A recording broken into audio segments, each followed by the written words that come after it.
Can you access the Akashic of another planet? Oh, I never thought of that. Okay, that's fascinating. But I think that I'm gonna go and try that. I think that it's Let me know.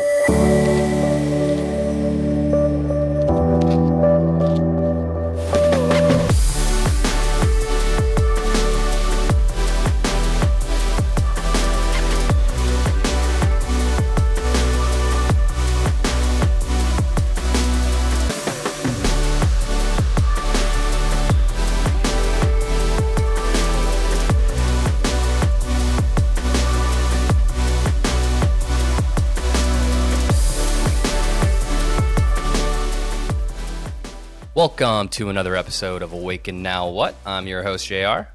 And I'm your host, Helen. Awaken Now What is a podcast that illuminates your spiritual awakening and ascension. Today we have Dr. Josephine Hardman. Welcome to the show. Welcome. Yeah. Oh, thank you. I'm so happy to be here. Thank you. Josephine is an intuitive healer and Akashic Records reader. So today we're going to dive in and learn about the Akashic Records.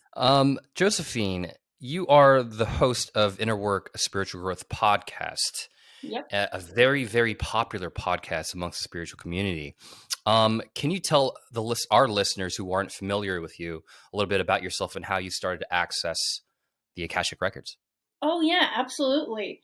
So I actually have a background that is, I consider it fairly unusual in the sense that I grew up in a home with parents that always encouraged spiritual exploration and spiritual pursuits. My mom at the time was a psychotherapist. She's always been a healer and extremely intuitive. And my dad had done transcendental meditation and yoga and all these things even as a young adult, and then all throughout his life. So it was this environment where all of these things were encouraged, and I had access to a lot of resources and tools. And it was around when I was 17 that my mom started to learn about the Akashic Records for herself, and she got trained first. And read all of the books, and then she said, "Oh, I think this might be interesting. What do you think? Learning about this." So I did, just kind of for personal interest and development, and to see, what could come out of it. And then eventually, well, the story's really long, but I shut all of that down and retreated up into my head. Went to school, went to grad school, got my PhD, just because I'm also highly sensitive. So I shut down a lot of my gifts and sensitivity as a young adult because it just became overwhelming to be in the world with all of those open channels and just absorbing everything and taking everything in. So my coping mechanism was to go into academia and the academic world and just retreat up into the head was how I coped with that. But then I started to feel, as the years progressed and I was in grad school and just working towards, okay, I'm going to be a tenured professor. I'm going to be in this academic world for the rest of my life. And that was the plan for a long time. But there was just something in my heart that started to almost like whisper to me. It starts as a whisper and then it gets louder. But something in my heart started to say, maybe you're not really in the place where you're supposed to be, or there's elsewhere that you need to be right now. Are you really contributing and serving the world to the highest possible level that you are supposed to do? So is this really your purpose? So all this questioning started coming up, and I just had to follow that. So at that point, I started getting trained in spiritual techniques and healing modalities. And that's when I said, I have to get serious about the records. So that's where I got my own teachers and did my certification to get certified in other healing modalities. And then I said, okay, I'm actually going to leave the academic world. This is the spiritual world is where I need to be full time, doing this as full-time work. So I left, and that's when I started my business. And here I am, I don't know, 8 years later. So yeah, that's the long story. Does that That make is, sense? yeah, that's amazing. So you spent 10 years in academia.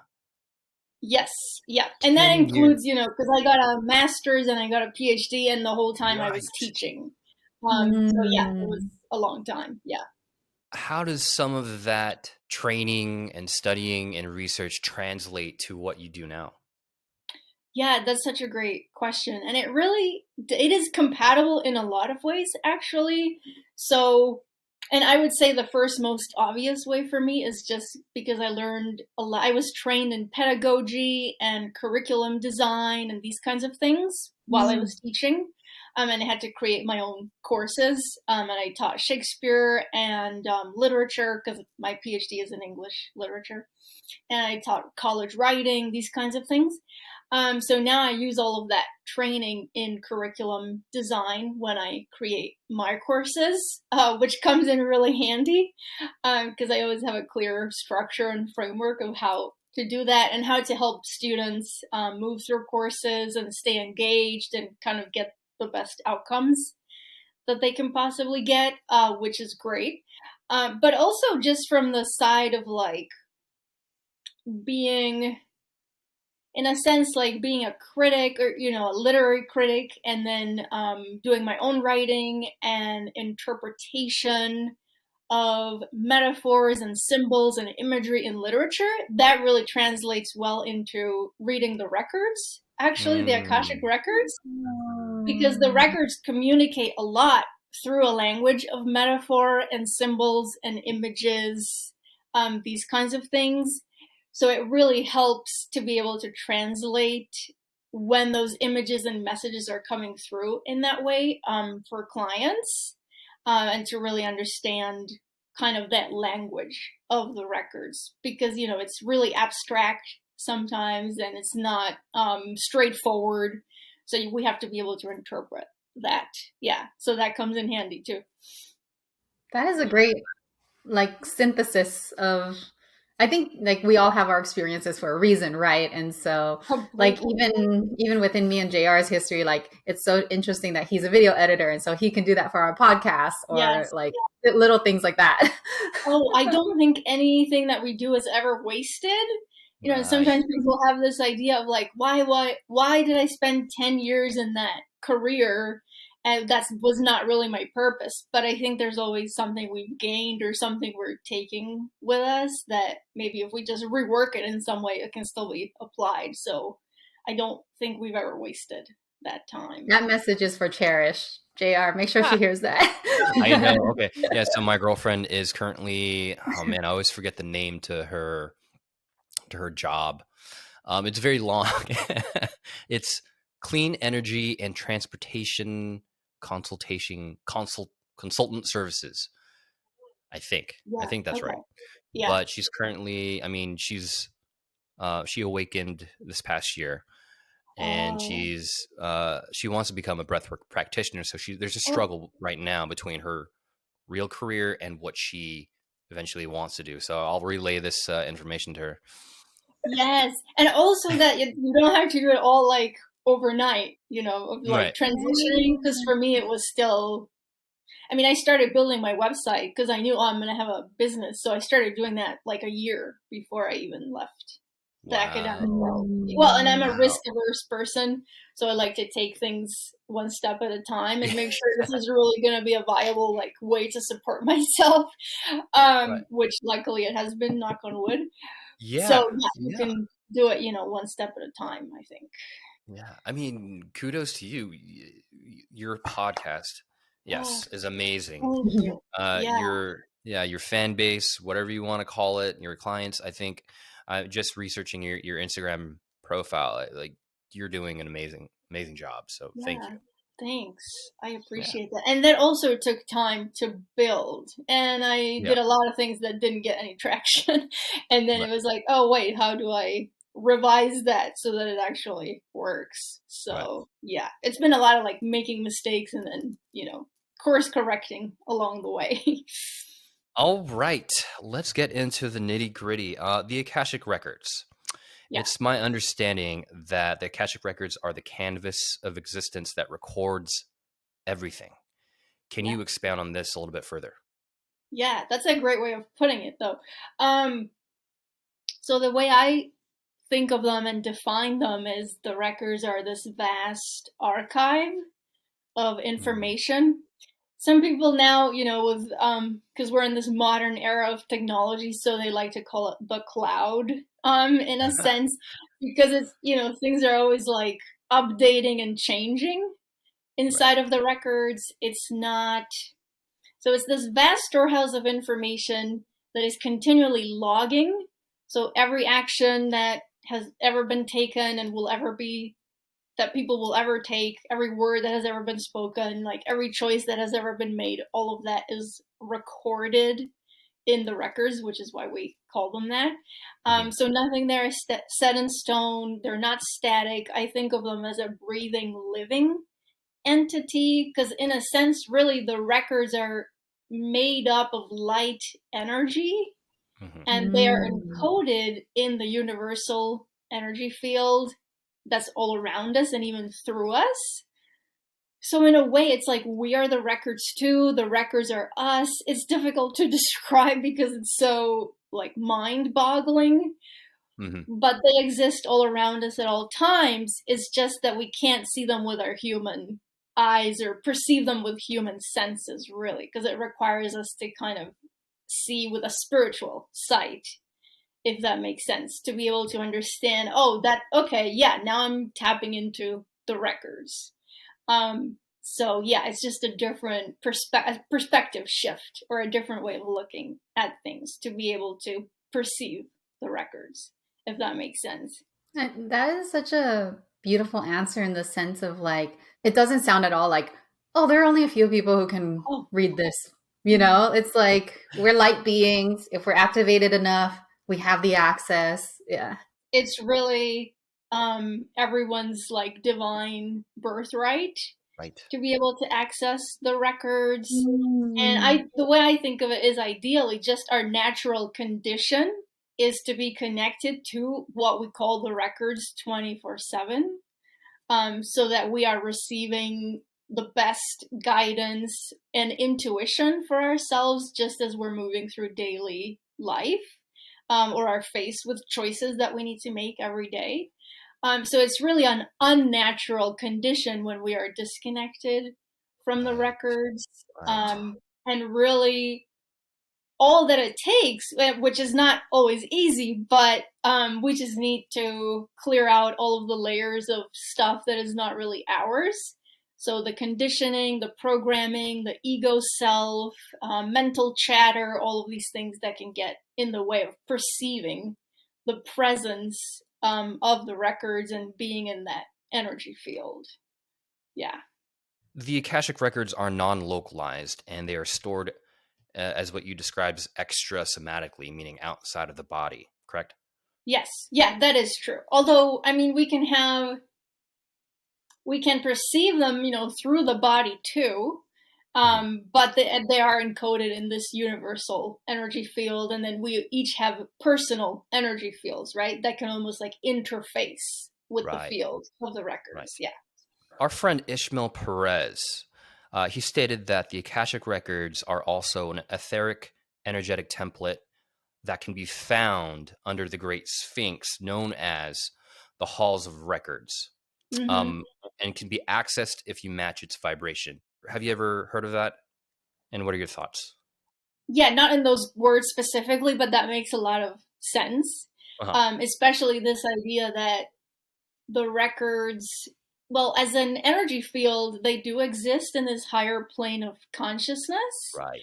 Right. So I like these words about we have to match the vibration Hmm. of that field in order to be able to access it, which is, for example, why I often say to my Akashic Records students, you do not want to try to access the records in an emotionally heightened, like desperate, chaotic state, which sometimes students try to do. Like if they're having a big problem and they're in the midst of a crisis and then they say, oh, this is the best time to access the records, which it would seem like it would be, but it's actually not, because that energy would not match that higher consciousness and feel an energy field of the records. So we actually need to get out of the crisis mode first, and then be in an emotionally stable, centered place where, as I said, our personal energy field is going to be able to interplay or interface with the field of the records. Otherwise, if the ego is getting in the way, or if we're having a lot of expectations about what the experience should be of connecting to the records, so if there are a lot of shoulds or shouldn'ts, then that can be interference that gets in the way, and then we're not really accessing the records. You talked about Ervin Lazlo's 3 immutable laws regarding the Akashic Field. Can you briefly go over those 3 laws, and how did he actually come to this conclusion? Yeah, that's a great question. So I don't remember the laws like by heart right now.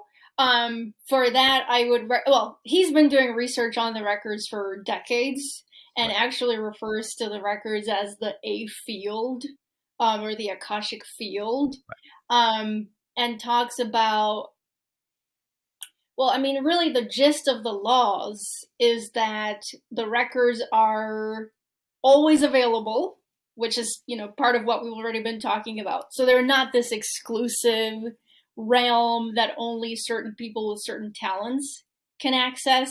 So they're always available, which means that really what we need to do is learn how to shift that focus and that perspective to be able to open that spiritual sight or that second sight, and then to take in the records because they're already here. And that we do need to do that almost like inner cleansing work of removing any of the impediments or obstacles that get in the way of perceiving and feeling the energy field of the records. And then another law, if I remember correctly, has to do with kind of the healing power of this field, and that anything really is possible there, because and some people refer to this more as like the quantum field or the 0-point field of infinite possibilities, where healing and transformation can happen in an instant. So the records are not, what's the word I want to use? They don't obey the laws of linear time or human time and space. So when we are truly connected with the records, healing and transformation can happen almost, we could say, miraculously, although really that's just the natural state and condition of, we need the healing and therefore it just happens in an instant. And that so things can shift at quantum speed inside of the records. And for that, though, for people interested, I do recommend reading Lazlo's books, because there's going to be a lot more details in there about the laws specifically, and then how he came to these conclusions through his almost like scientific research. It's quantum research, right? Quantum physics research that he did to confirm the 3 laws, which is amazing. It's amazing. Yeah. I know. It is amazing. Yeah. And he's also a philosopher. So there's a lot of different angles to this. But yeah, his books are, I would say, probably the best resource for really understanding what the records are and what they can do. Yeah. Feels really intriguing, fascinating. What, in your own words, would you say the records could do if you had to name 3 things? Oh, wow. Yeah, that's okay. 3 things. How can I narrow it down? Because there's so much. Yeah. Okay. I think probably the most important thing is that the records, and this is something I see with clients, every week, that the records really are they provide this environment and this space where we can truly commune and engage with our higher self. Because so often it happens in sessions and readings with clients where the first image that appears is just that their higher self is coming in. almost as this beam of light, if you will. Because the records do help us to remove all of that accumulated stuff that we've picked up through upbringing, past trauma, relational trauma, cultural conditioning, what the media tells us, conditioned beliefs that we've picked up about ourselves, what's possible, what's not possible for us. So all of those like human limitations that get accumulated over time, we can shed so much of that and kind of shed that human density, I call it, when we go into the records and then really connect with that higher self, which is who we are at a true core deep level without all of that stuff covering it up. And when that happens, I mean, anything is possible, because then people become aware of, oh, what is my actual purpose? Because when we speak the portal prayer, at least the prayer that I use, part of the prayer is, okay, records, help me understand who I am and why I am here. And that's really the essence of what the work is when we work with clients, is to help them figure out, why are you here in this lifetime? What is your purpose? What is your spiritual mission as you're here? And how can we help you not be distracted by all the stuff that is in the modern world so distracting, or ego temptations to kind of veer off the path of purpose? So the records are really an ideal modality and tool for that. And maybe the second thing I would say, because I don't want to leave this out, is they can also facilitate, well, obviously past life healing. Mm-hmm. So we can go into past lives and heal unresolved trauma or unfinished business from previous lifetimes, because again, time is not linear inside of the records. And that similar to that, we can also do ancestral healing, family lineage healing and clearing. So if there's ancestral trauma or ancestral patterns that we've been carrying that are not serving us or that are constricting us, we can go in and do some repair work around that, which not only helps the client in the present moment move forward, right, but it also helps to clear that entire family line and even future generations, because now they won't have to carry that same old pattern anymore. So that's really potent too. So you're clearing contracts across lineages yes, and lifetimes, correct? Yes, that's true. Yes, we can clear past life contracts and vows, and we can clear ancestral contracts. In fact, if I can share just for my own life, this past month, I have been doing a lot of work around clearing patterns of scarcity in my ancestral line, particularly because my maternal grandfather, he was an accountant, and he was always like turning numbers over in his head and was extremely frugal and had a pattern of, you always have to save for some rainy day or some emergency that's coming. We don't know what that is, but like there's something bad coming. So you have to save and not spend 1 cent that you earn. And, till the very last day, that till he died, he lived that way, which was very limiting. And I have carried, and it's kind of interesting because it skipped generations. My mom rebelled against that. And my mom has always been really connected to her abundance. But I started to live out my grandfather's pattern, and have had fear around money or abundance, or feelings of unworthiness around that. So the scarcity patterns were kind of popping up again. So when something like that happens, we can identify, oh, there's probably some unconscious ancestral contract that was made at some point around money and abundance. For example, one term of the contract could be, oh, I have to save every last penny in order to stay safe in the world. And then we just keep replicating that pattern and perpetuating it until we become conscious of it and we say, I don't want to live that anymore.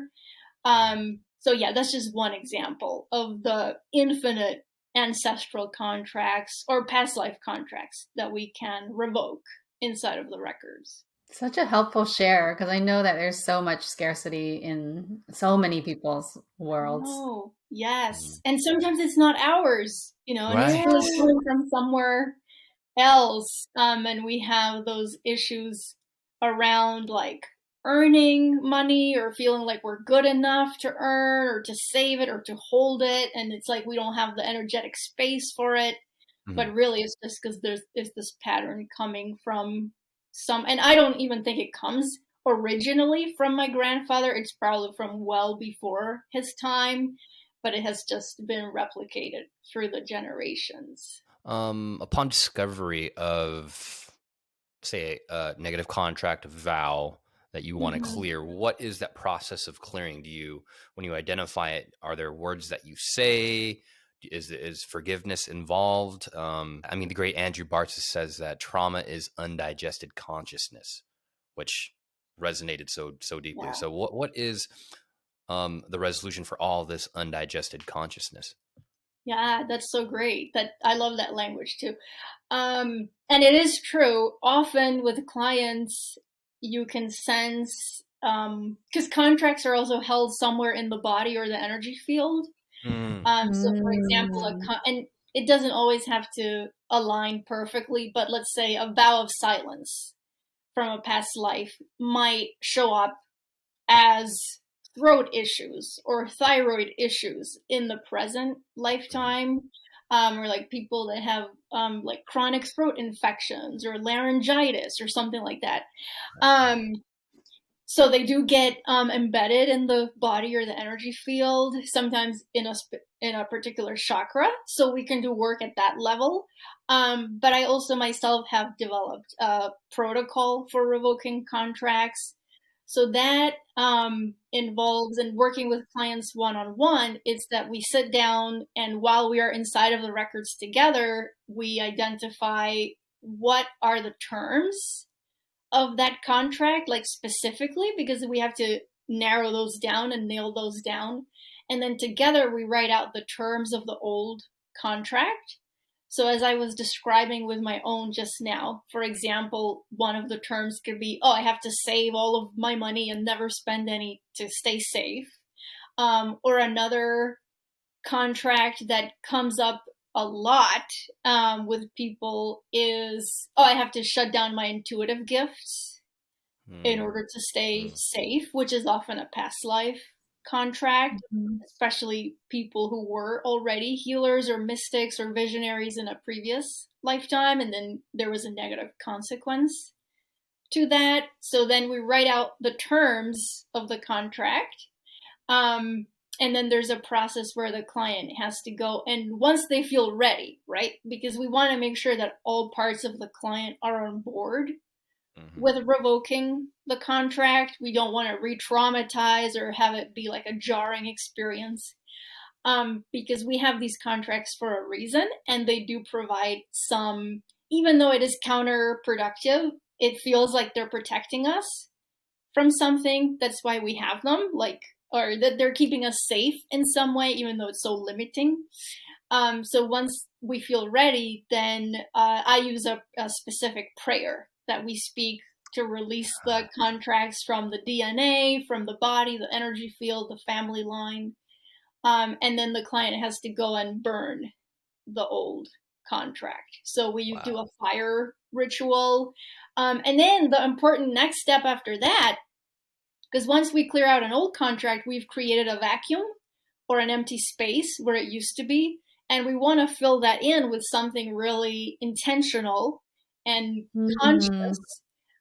So then I meet with a client again and we write a new intentional contract from the present moment and into the future of how they actually want to live or what they want to create from now on. So let's say with something like, oh, I shut down my intuitive gifts to stay safe, the new contract where we counteract that might be something like, I vow to honor my intuitive gifts and open up my channels of receptivity as much as it feels comfortable and aligned in this lifetime, like for the service of the greater good, or whatever it might be that really resonates with the client. So we do that together in collaboration, me, the client, and the records, kind of really getting that most resonant language for what they want the new contract to be. So yeah, it's a whole process. Does that make sense? Yeah, it's powerful stuff. Powerful stuff. Yeah. I think it's so great that you shared that exact example, because I'm sure a lot of listeners, if you're more spiritually awakened, you probably have a past life where you were shut down, the prosecutor kind of curse, right? So yes, exactly. So thankful that you shared that exact example. Yeah, that's when I see a lot of times, and even with clients who have just had an awakening or who have had their gifts kind of shut down for a long time and are just now figuring out, oh, maybe I am intuitive, or what does it mean to be intuitive? And sometimes there's that past life trauma of having been extremely intuitive, so all of that has been kind of suppressed. So we have to do the work of building that up and kind of bringing it back online. Right. Yeah. Are people unconsciously accessing the Akashic at times? Yeah. Can that happen? It can happen. Well, I would say I call it spontaneous. Okay. So rather than unconscious, although it's, I mean, in a sense, it is the same thing. But I do have a lot of students who come into my Akashic Records certification program, and they say, at the very beginning, and they say, I feel like I've been connecting to something. I'm not quite sure what it is. Sometimes it looks like a library, which is the stereotypical image of the record. Or it feels like I'm looking at these books, or I've been getting just these like downloads of information. It doesn't feel like I'm making it up. Could it be that I'm accessing the records? And yeah, it is completely possible to have these spontaneous downloads, or just spontaneous like aligning with the records. And that can happen especially as we are engaging in practices that elevate our vibration and consciousness. So if we're meditating, if we're doing yoga, if we're doing breath work, even if you're just out in nature and you're really connecting to something, deeper than yourself, you might connect to the records, because they're just waiting. They're so eager. They're just waiting for us to like not be so egoic for 1 second. Drop something in. Yeah. So that can absolutely happen. I'm curious to know as any rules or guidelines, if it can happen unconsciously, are there any rules or guidelines? Right. Yeah, that's great. And this is my answer to that, because I mean, we could just go on this entire lifetime and just allow it to happen spontaneously. That's one way of doing it, right? And just allow ourselves to be open to whenever it wants to come in, if it wants to come in.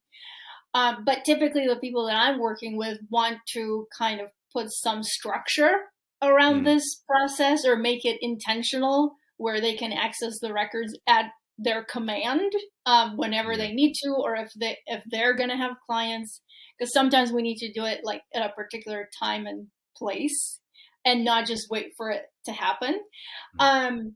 So for that is why I teach my Akashic Records Level 1 training and the certification program, where we go through all of the protocols and techniques of, okay, so what do you actually need to do to make this happen intentionally?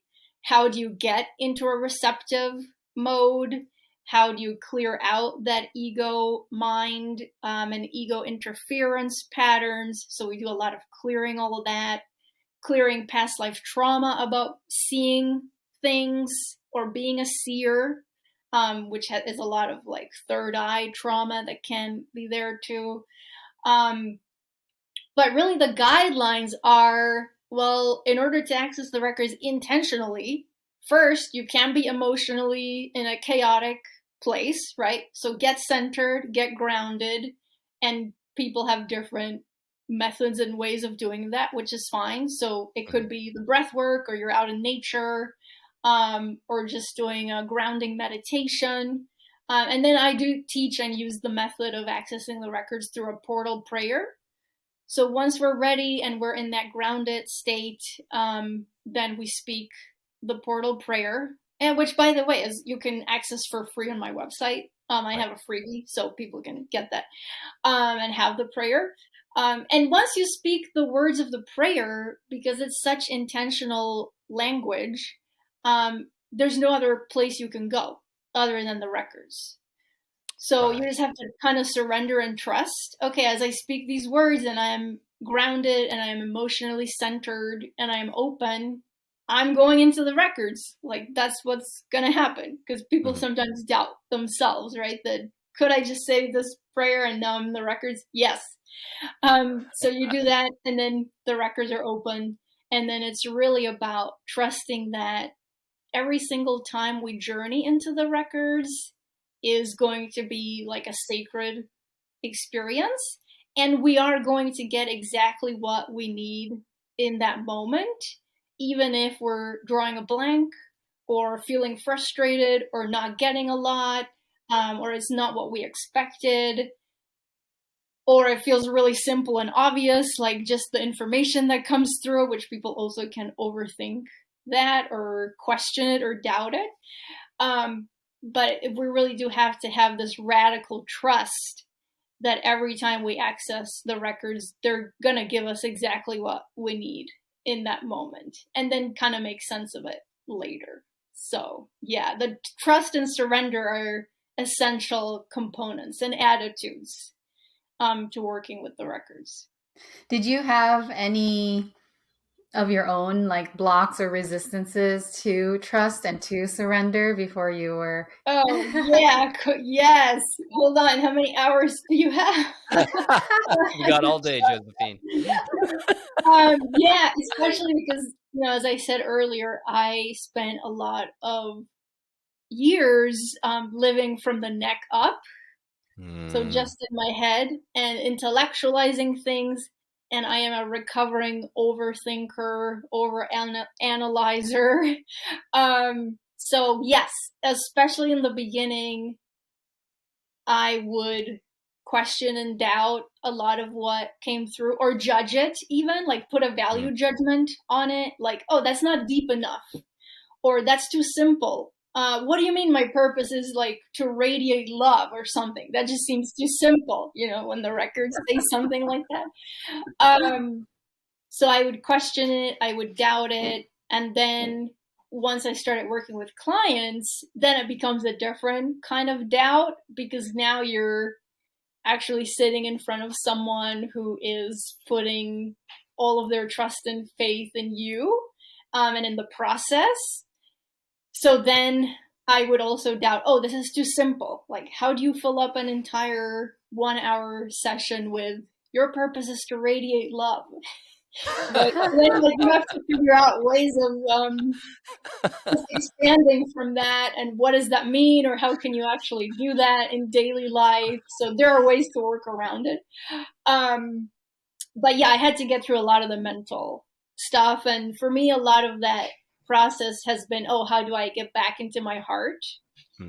Because with the records, it's almost like you have to make this shift of looking out at the world through the lens of your heart. You have to drop down into your heart first and then look out from there to really be able to see what's coming through. It's not a mental exercise. So I have had to do a lot of work to get back into the body and then get into the heart and that heart space. Yeah. Wow.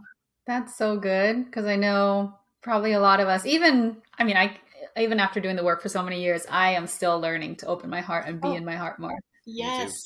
Every day, right? Yeah. It's like an ongoing practice. Yeah. A lifelong practice. Lifelong practice. For sure. For sure. Lifetime probably too, JR. Lifetimes. Yeah, it's true. Multiple. Yes. Can we access information from alternate timelines, past and future, using the Akashic Records? Yeah, we can do that too.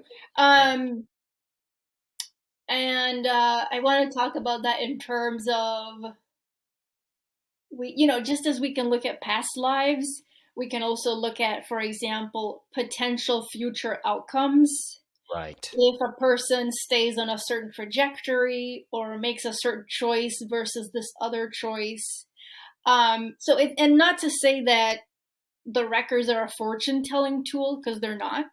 Mm-hmm. And I think, we're creating our lives and our realities as we go. So it's not like we can go into the records and ask, when am I getting that promotion, or when am I going to get married? It's not really about asking time specific questions. Because the records would just say, I don't know, when do you want to make that happen in your life? Right, because free will is a thing. Free will is a thing. Exactly. That's it. It's a free will universe. But we can't, let's say if a client or someone working with the records is faced with a choice between like alternative A and alternative B. Let's say maybe going back to school or something, and they're looking at two different schools or two jobs or whatever it might be.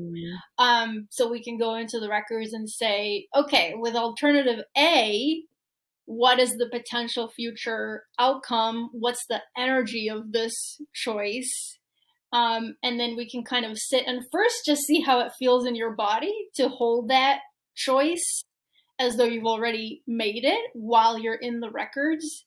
And then see what information and guidance comes through about it, because they will show you an image or give you a word or some sensation about this choice. And they might even show you an image of like 5 years down the line. What is the potential future outcome of this choice? And then the same thing for alternative B, which basically is like we're playing with looking at alternative timelines, right? If we make one choice versus another choice. And at the same time, we can also access, this hasn't happened a lot recently, but I have had experiences with clients where we access almost like another version of themselves somewhere in the universe, or like another star system, if that makes sense. Amazing.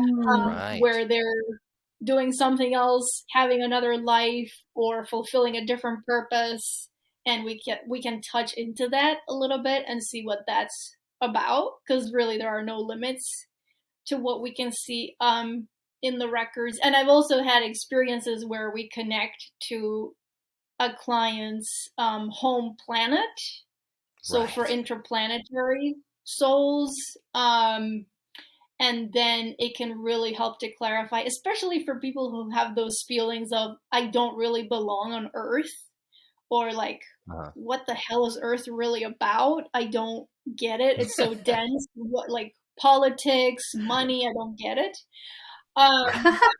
Because it's tough to understand, right? So we can touch into the home planet and kind of see, why did your soul choose to incarnate into a body on planet Earth at this particular moment in time?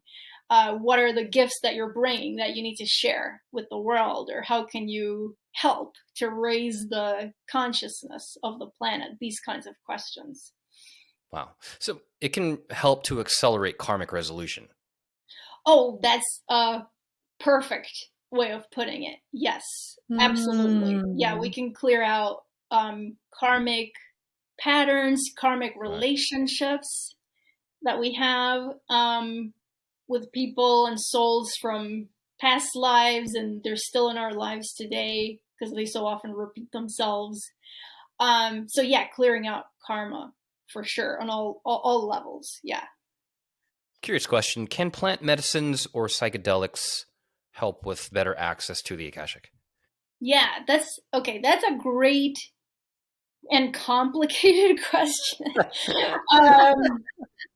I think that they can. I think that they can. I think that they can provide help to almost like pull the curtain back. Yeah. I think that a lot of these medicines can accelerate that process of shifting consciousness or expanding it or getting the ego out of the way. and then to facilitate almost like that access to the, not just the Right. records, but Right. higher dimensions or alternative dimensions of consciousness. I, for myself, have chosen to be like a completely sober person. So I don't drink, I don't do any of these medicines or drugs, just because I want to be totally clear. And this is just my personal opinion and experience, and not everyone agrees, but I feel at my most clear when I'm 100% sober, and that's when I can connect to the records. And just because I'm working with clients and I want to show up for them, as present and clear as I can. So, but that's just my personal choice. But I do think that they have helped a lot of people and facilitated like a faster or deeper access to these modalities or just these realms of consciousness. Yeah. Right. When used responsibly, right? Right. In the proper ceremony, in the proper ritual. Oh, completely. Yes. And totally reverence and honoring. Yes. That there are like ancient traditions of using these plants and medicines, and that is completely valid and has helped so many people. So yeah. Can you access the Akashic of another planet? Never thought of that. Okay, that's fascinating. But I think that I'm gonna go and try that. I think that it's let me know. Know. Say like a planet not within our solar system, but another planet with life, thriving life. Yeah. Right. See, I never thought of it. Is that like frowned upon, or I don't know, like in terms of guidelines? I don't know. I'm sure I don't know. Well, this is what I teach in my level 1 class, is that, just as we all have an individual record, Akashic record, there are also collective records. So for example, the records of a country, or of a company. And I sometimes say to people, before you say yes to that job, like open the records of the company to see what's the energy, like are the people there going to be supportive of your purpose, right? Or sometimes I have clients and they're moving to a new house, so you can open the records of a house using the address, again, to see does the energy of the house match my energy, these kinds of things. So I would think if a country has records and a city has records, planets have records. Definitely do. Yeah, so I don't see why that would not be possible. Yeah. Wow. That's great.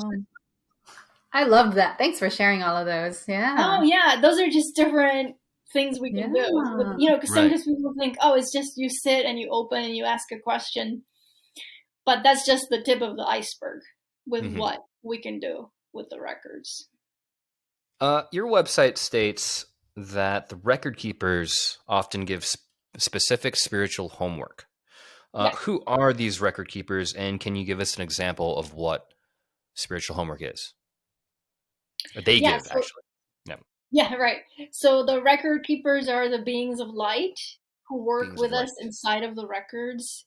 And there's different categories to them. Traditionally, this is how it's taught. So there's the lords, the masters, the teachers, and the loved ones. These are the 4 categories of record keepers. Although ultimately, really, it's just one energy. But we're human, so we like to categorize and label things. So we've broken down into the hierarchy of the record keepers. But so these are light beings, and except for the loved ones. So the loved ones are, people that we once knew in this lifetime or a previous lifetime. And now, because they've passed away and they've crossed over to non-physical form, and now their souls are working inside of the records. So sometimes you can connect with a loved one who's crossed over, if now they've been assigned to work inside of the records. Does that make sense? Yeah. But most of the record keepers have never had physical incarnations. So they, Mm. yeah, right? Because they're just to that level of ascension that they've never had like human experiences, which sometimes makes them kind of impatient, or not fully understanding that human processes of healing sometimes take time and like the body needs to catch up. So sometimes the record keepers want us to move faster than maybe we're able to a little bit. So we have to say, hold on, I'm still in a human body. Yeah, but that's just because they love us so much and they want us to Yeah. heal, and they know that instant healing is possible. So, so the record keepers, I think of them almost as like the best, most loving, most evolved parents you could ever have, because they love you unconditionally when you're in the field of the records, and they see your full potential.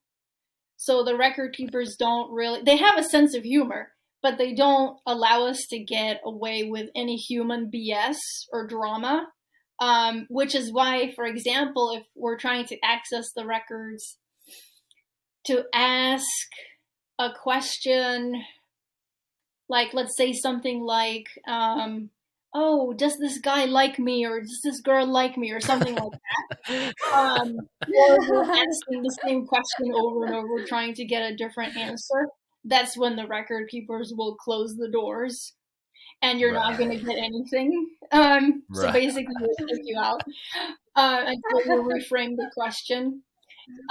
So they help us by giving spiritual homework, which could be, for example, oh, for the next 7 days, 7 days in a row, you have to go do this, let's say, solar plexus meditation once per day for the next 7 days, if there's a solar plexus issue.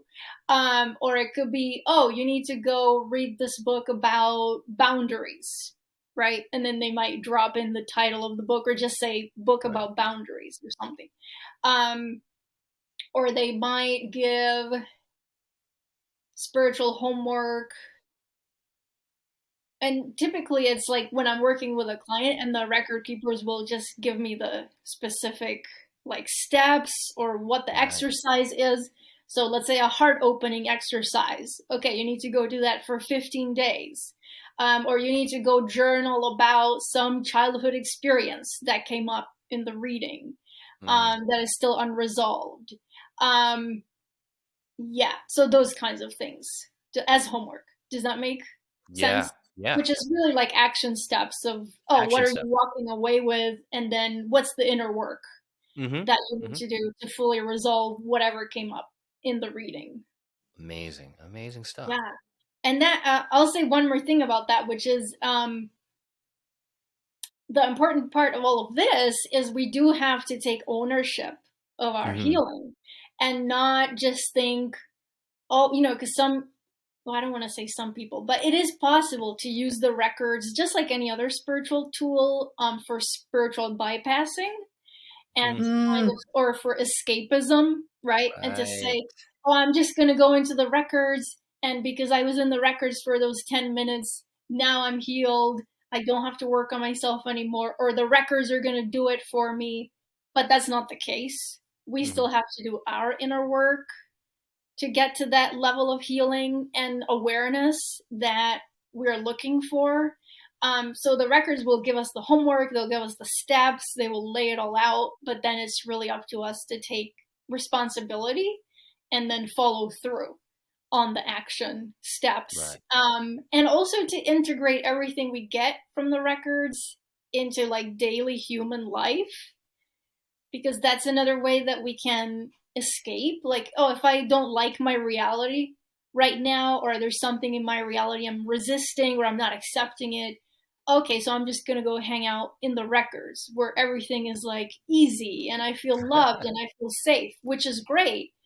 But we still have to bring whatever insights or information we're getting from the records and then apply them in real ways in everyday life, to integrate that, just really bring it down to earth. And as we like to tell our listeners, doing the inner work is part of your self-mastery. So keep doing it. Completely. Yeah. And it's, as we were saying before, it's like a lifelong process and journey. Oh my You know, God, it yeah. doesn't, sometimes people will ask me, when does it end? When do I know I'm healed? But I say, well, if you're still in a human body, like made of flesh and bone and blood, you're There's still still a lot gonna more have work to do. stuff to work through. But that's why we're here. You know, it's a Right. privilege that we get to do it. So. Right. Curious question in regards to negative time travel. Can the Akashic records of a planet, solar system be wiped and rewritten? Ooh, yes. Okay. So I'm gonna say not necessarily wiped. It's more like you can, because nothing ever really gets erased. You know, Right. the way that, Right. okay, energy can never be destroyed. It only Right. changes form. Right. So for example, when we go into a past life, or an alternative timeline, we're not, we can work through things and we can heal that past, or let's say a past trauma that happened.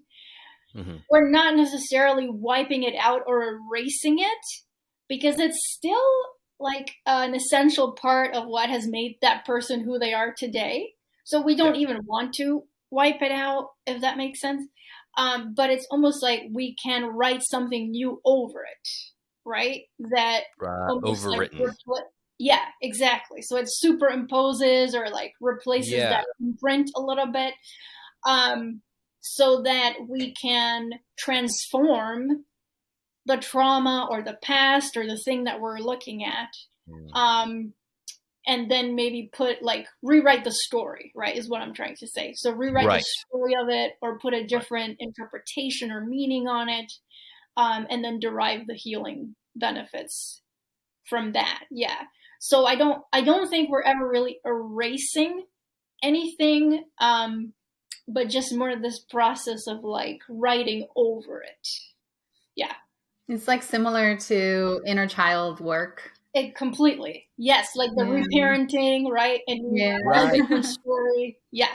Same thing, but it could be with a past life trauma where maybe you were like a healer and you were cast out from the tribe, let's say, because it wasn't acceptable or whatever it was.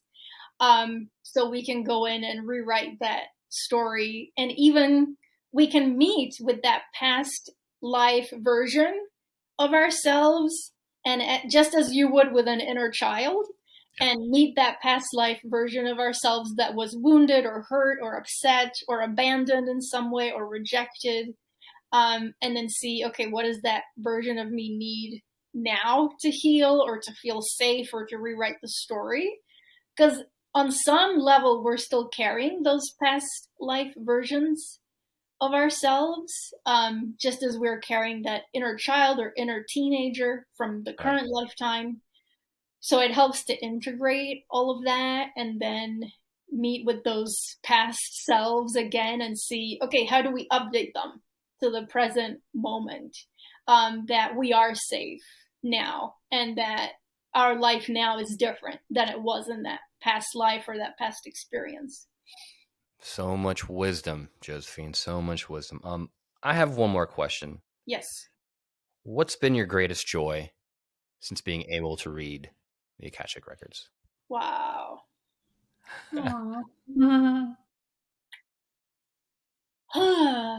Well, I mean, I could talk about the personal ones, but I don't want to go that way because there's a lot of them. You can go any way you want.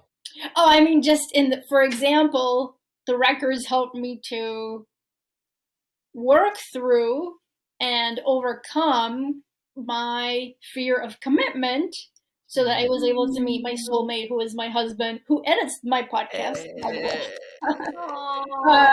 And we've been together for 8 years now. But that's a personal one.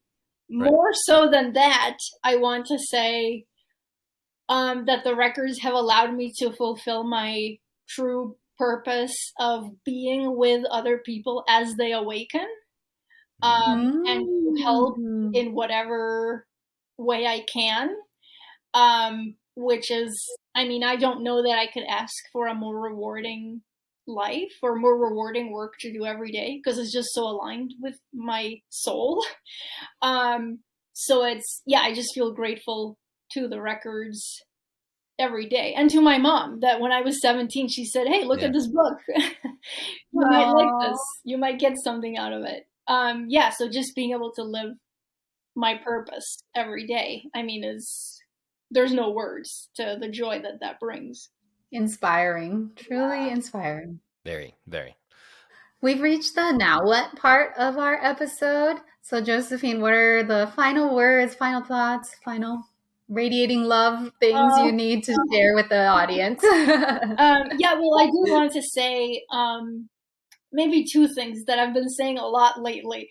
One is, just as I was speaking about myself and my own purpose, that I do believe, like with every cell in my body, that we are all here to express and fulfill a unique purpose that is completely special and unique to each of us, and that nobody else can fulfill it in the same way. But also that nobody outside of yourself can tell you what that is. So you really do have to go and do the inner work of excavating what that purpose is, but I guarantee you there is something there. And for people who are doing work right now or at a job or at a situation or circumstance that's not feeling aligned, I just really don't want them to lose hope. And I want them so much to know that there is more for them here. And that if they just go back into their heart, the space of the heart, that's where the information is about what the true purpose really is that each of us has. So to just start or continuing to do that work of getting there. And the second thing is, I really, really also want people to, how can I put it? There's so many temptations in this world to give our power away, like on a daily basis, to give our power away to the media, to our boss, to our friend, to a spouse or partner, to give our power away to the past when we are looking at the past and regretting it, right? Or feeling ashamed about some mistake or something that we made in the past. Or we give our power to, other people, relationships, whatever it is. And I just really, really, really want people to become as aware of the places and the people and the things where they're giving their power away, to become aware of that as much as possible, and to start taking that power back. And I do see how there's like a paradigm shift happening with that now, as more people are becoming conscious of those places where their energy is like leaking out or they're giving it away. But we do need people to be like sitting firmly in who they really are at their most authentic level, and feeling really empowered and in integrity with who they really are, so that we can all collectively awaken to the highest degree and level possible. It does require each of us to do that work of taking our power back. Yeah. Amazing, inspiring words. Let's give it up for Josephine Hardman. Thanks. I'm so honored. Josephine, where can the listeners find you? Yeah, so the best place is always my website, which is josephinehardman.com. I'm also on Instagram, so that's at healer.josephine. And I have my podcast, as you were mentioning before, Inner Work, a spiritual growth podcast on most platforms. But also, if people go to my website, they can find all of these things. I'll make sure to put all of that info in the show notes. So much fun. Yes, thank you so much for providing this space and for all of those thoughtful questions. Our pleasure. Our pleasure. If you like this episode, please subscribe and feel free to leave a positive review. I'm your host, JR. And I'm your host, Helen. Join our Discord so that we can talk more about the Akashic Records and what we can do and access them. Yes, we'll see you guys next time.